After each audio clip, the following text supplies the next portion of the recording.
Last time we spoke about the massive naval battle of the Eastern Solomons, sometimes referred to as the Second Battle of the Solomon Sea. The battle saw both sides getting battered, but the Americans arguably won a tactical victory, as the IJN lost more warships, aircraft, men, and the transports to Guadalcanal were delayed yet again. As historian Richard B. Frank said of it, the Battle of the Eastern Solomons was unquestionably an American victory, but it had little long-term results, apart from a further reduction in the corps of trained Japanese carrier aviators. The Japanese reinforcements that could not come by slow transport would soon reach Guadalcanal by other means. While the Americans took a licking, they could produce much more, but the IJN could not hope to ever match this. While things were intensifying in the Solomons, over in New Guinea, things were also going to see some action. This episode is the Japanese advance on the Eora Creek.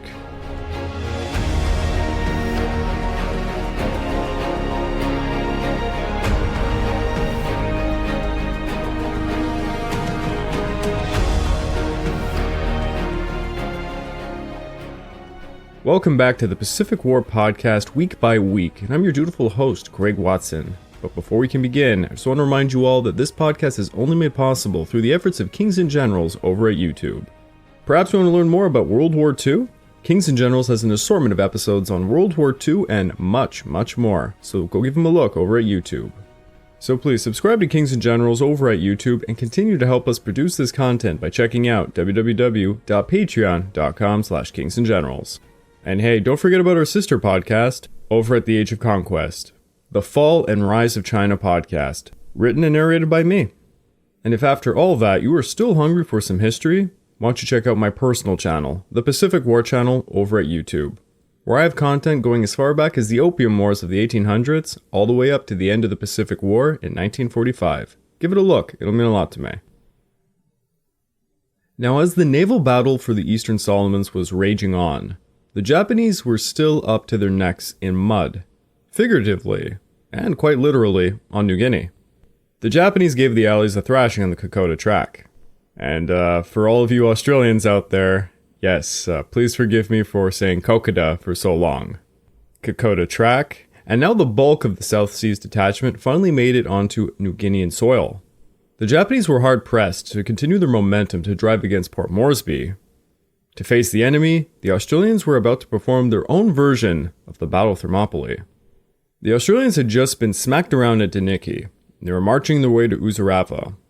The trek to Isurava was absolute hell. Rainfall increased the mud, sucking the boots right off the men as they marched carrying 70-pound loads, effectively sinking them in the mud pools.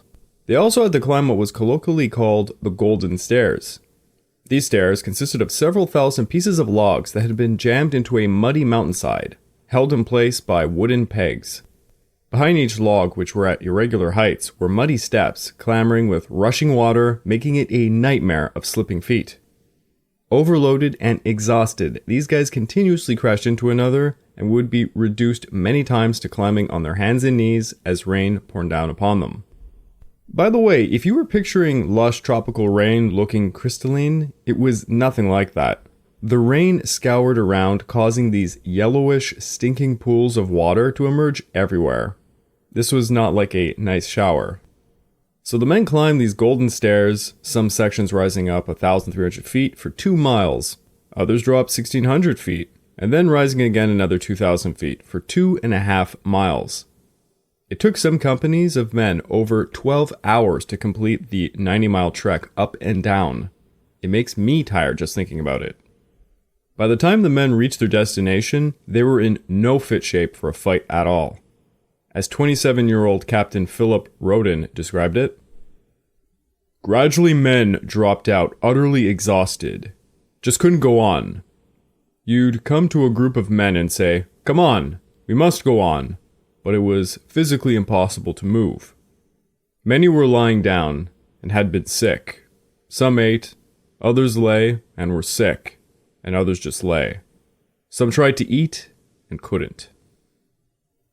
Alongside the fatigue came the usual ailments: dysentery, malaria, open wounds, and other miseries.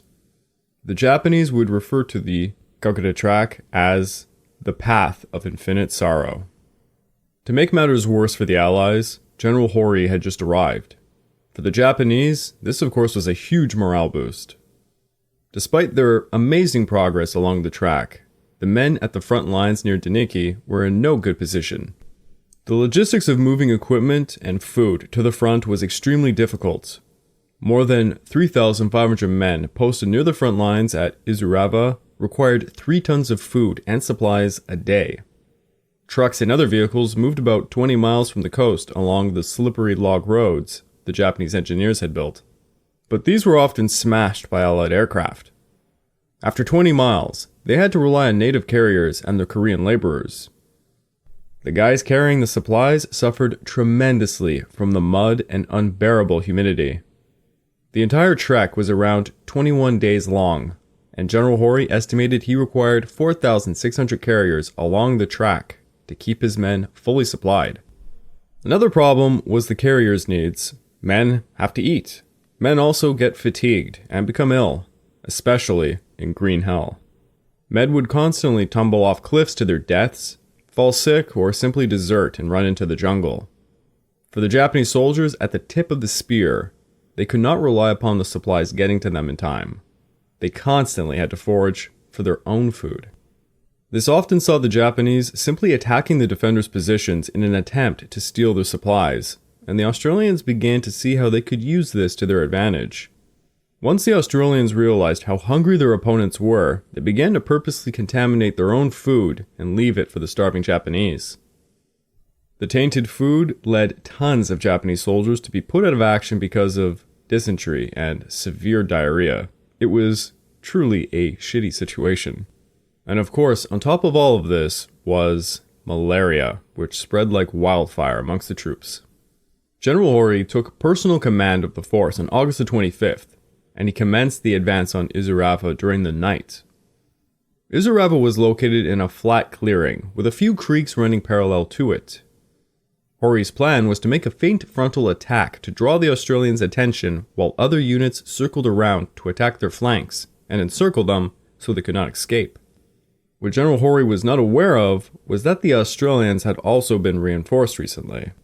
Brigadier Potts had taken over command of the Maroubra force on August the 23rd, and at this point the Maroubra force consisted of the remnants of the Papuan Battalion and of the 39th Battalion, as well as a recently arrived 53rd Battalion, with further reinforcements from Potts' 21st Brigade.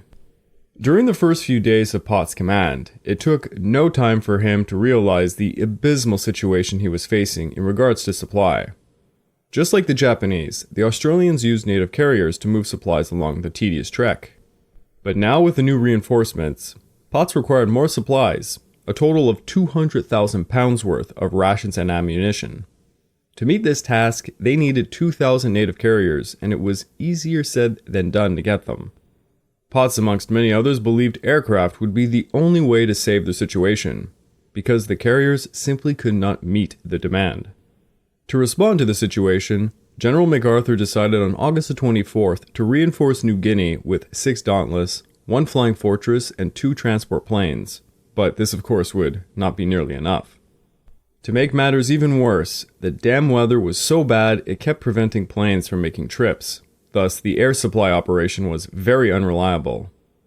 The aerial supply process suffered from deficiencies and, well, inexperience. When the aircraft did manage to make drops, they were not too impressive. There was a huge amount of inattention by staff to pack things properly. Very few parachutes for the boxes, so a lot of them were tossed out freefall style, and many did not end up getting into areas that could be salvaged. Regardless of the terrible airdrop situation, the Allies and the Japanese were, at this point, fairly evenly matched. When the Battle of Isurava would commence, the Japanese had a total strength of around 2,130 men, while the defenders would have 2,292. The Australians were determined to resist the Japanese at Isurava, but there was little they could do against some of the big, heavy guns that Hori brought with him. By August the 30th, 8 heavy guns were launching shells at the Allied defensive lines, including several 75mm mountain guns. The bombardments of August the 26th were met with an assault led by Tsukamoto along the higher ridge lines just in front of Isurava, while the 2nd Battalion of Major Hori advanced towards the villages of Abadi, Kali, and Messima. Hori's men easily took the villages, overrunning positions defended by some 20 to 30 men units who were forced to flee for their lives. The London Gazette reported that in 1943, one Private Kingsbury, a survivor from one of the platoons that had been overrun, had, quote, "He immediately volunteered to join a different platoon which had been ordered to counterattack. He rushed forward, firing the Bren gun from his hip through terrific machine gun fire, and succeeded in clearing a path through the enemy. Continuing to sweep enemy positions with his fire, and inflicting an extremely high number of casualties upon them, Private Kingsbury was then seen to fall to the ground, shot dead by a bullet from a sniper hiding in the wood." While Hori was having an easy time of things, Tsukamoto was not. While Tsukamoto's men rushed through the jungle cover, the defenders withheld their fire until the Japanese were at point-blank range and opened up carnage upon them. To make matters worse, the men led by Tsukamoto had been in combat continuously since the initial Japanese landings in July. They were unfit to be performing such vanguard maneuvers. Nonetheless, the Japanese managed to penetrate the Australians' frontal defensive lines during the night, while other units made their way around Isurava. The next day, Hori's men had made it to Abadi waterfalls, which gave them a vantage point to bombard Aloha just across the Eora Creek. This was a terrible situation, as most of the units who were overrun had gone to Aloha, prompting the defenders to toss 2 companies at Abadi. It is not quite known why, but it seems Hori's men at Abadi were exhausted because they failed to take advantage of the critical moment. The defenders were able to establish a better defensive position and received reinforcements in the form of the 16th Battalion, led by Lieutenant Colonel Albert Caro. More reinforcements would emerge for the defenders and a bit of a lull in the combat. During the lull, General Hori had ordered the 3rd Battalion, led by Lieutenant Colonel Kuwada Ganachiro, to hit the flanks of the defenders along the creek, while another assault was being made on the defenders' right flank at Isurava. It was some brutal fighting that fell into hand-to-hand combat. Then the 39th courageously made a counterattack, repelling the Japanese towards the creek. On August the 28th, under heavy artillery and rain, Lieutenant Colonel Albert's men managed to dislodge Hori's men from the waterfall as the Japanese prodded the defensive lines, until a major breakthrough was made, forcing the tenacious defenders to pull back, but then return to dislodge and retake the lines again. Gradually, the flanking attacks became too much, and by August the 29th, Hori's men were commencing a frontal, all-out assault on Isurava. The Japanese seized the ridges that the defenders had been taking up positions upon, and established mortars and machine gun nests. The Australians were unable to respond to the increased rate of fire, and were gradually pushed back until the Japanese again breached their front line. The Australians again made counterattacks, retaking the lines, but as the battle raged more and more, their perimeter was shrinking. Brigadier Potts was planning to send Lieutenant Colonel Albert and his men to perform another counterattack upon Isurava, but the situation finally looked unattainable. Thus he gave the order for the men to make a fighting withdrawal. By dusk, under heavy fire, the defenders withdrew to a rest area between Isurava and Alola. The tenacity of the defenders led to the failure of Hori's encirclement plan.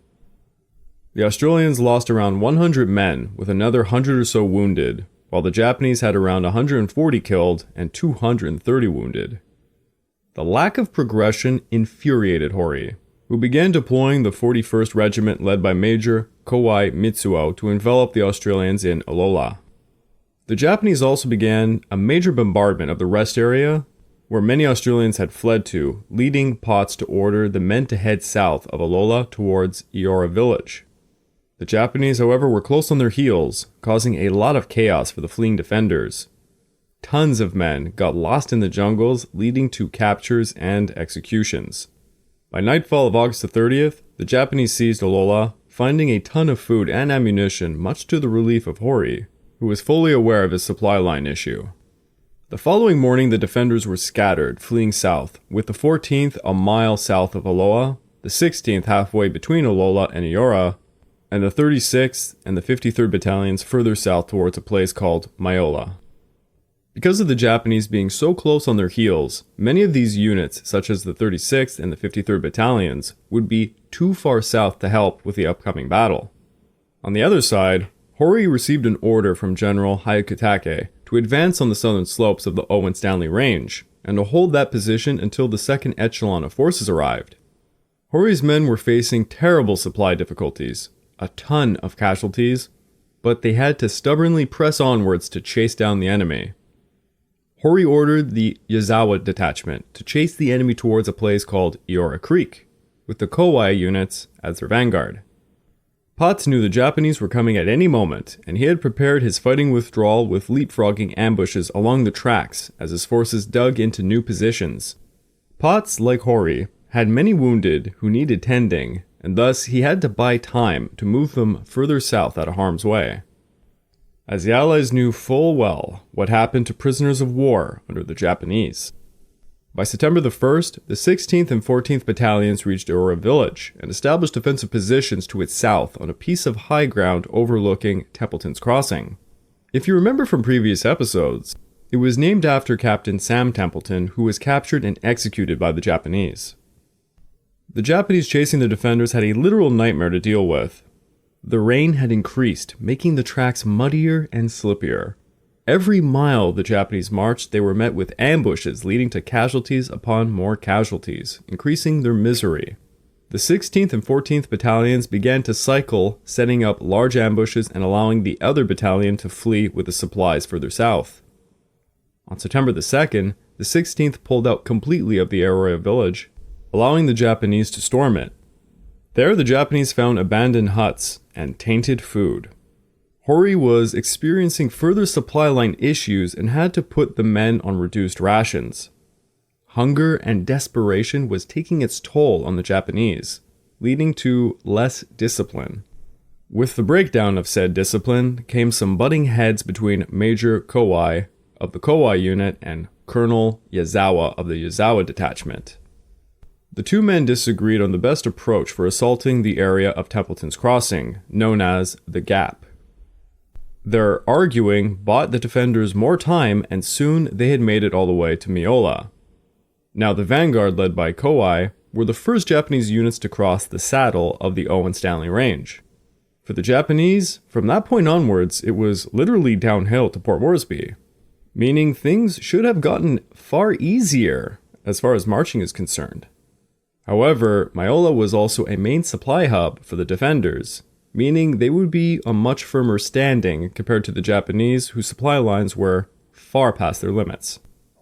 The 14th established their defensive position in Miola, while the 16th continued to hinder the Japanese advance. Miola was a wide and flat alpine plain, full of reeds with sparse amounts of trees scattered about. The area was easy to encircle, and that was just what the Kowai and Yazawa units had in mind. They planned to flank the defenders on both sides, gradually encircling them to make sure they could not escape. Potts realized the situation from the offset, and although it was humiliating after withdrawing for so long, he ordered the men to abandon Miola to head further south for Ifogi. When the exhausted and starving men of the Kowai and Yazawa units made it to Miola, the men rapidly grabbed any of the rations left behind by the Australians. As you can imagine, they soon found out all of the food was contaminated. A very large disappointment to many, many hungry mouths. While Green Hell was living up to its name, the boys over on Starvation Island were also having a rough time.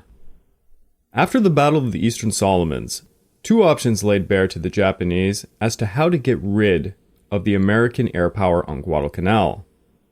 One was to simply undergo an aerial war battle of attrition.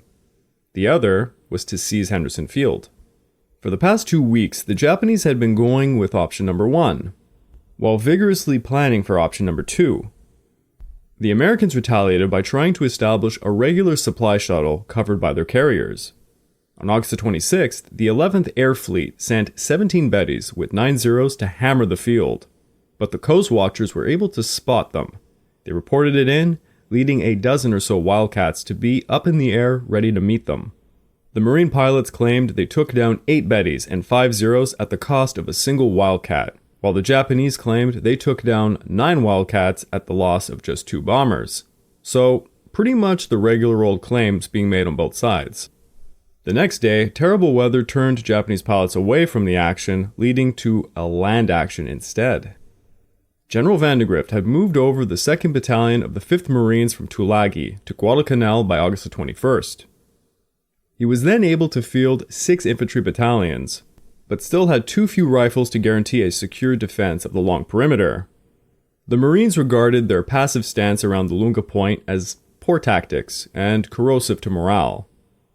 It just so happens, Vandegrift had it in mind to take a second jab beyond the Matanikau, but he had to postpone it because of the Battle of the Eastern Solomons.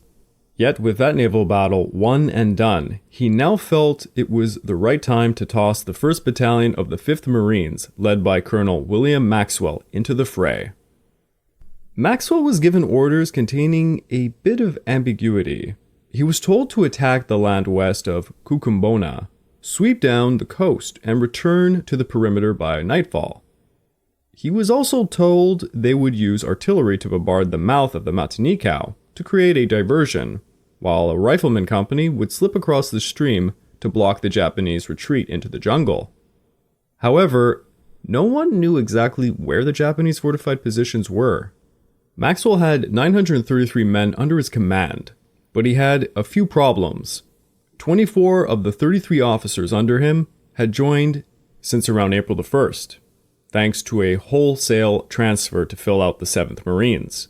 Thus, a ton of new recruits made up the majority of his enlisted men. With all the chaos and movement since May, these units were denied proper time for training. Maxwell himself was a hard-working, energetic 22-year-old veteran of the Marine Corps. As a result of the cards dealt to him, Maxwell was very rigid in adherence to orders and zealously made sure to form a policy of obedience in his men. But this came at a price to initiative. At 7 a.m. on August the 27th, the battalion got ashore in their boats west of Kokumbona, finding no signs of the Japanese. Maxwell ordered his C Company to take some high ground and scout the area before sending his B Company to lead the troops further inland. The battalion progressed slowly until it reached a coastal flatland. There they ran into the Japanese. Lieutenant Thomas Grady's platoon of Company B got into a skirmish over a high ground where his units held an enormous vantage point to break the Japanese lines. However, Grady had no radio and had to rely on sending 3 runners back to tell the battalion about their position.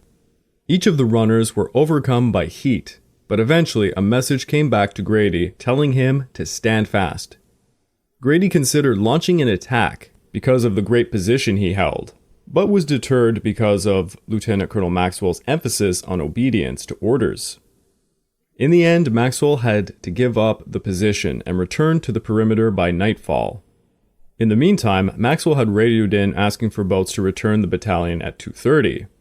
The division HQ held an incensed Vandegrift who stormed over to the 5th Marine HQ and ordered the division commander, Colonel Leroy Hunt, to take action.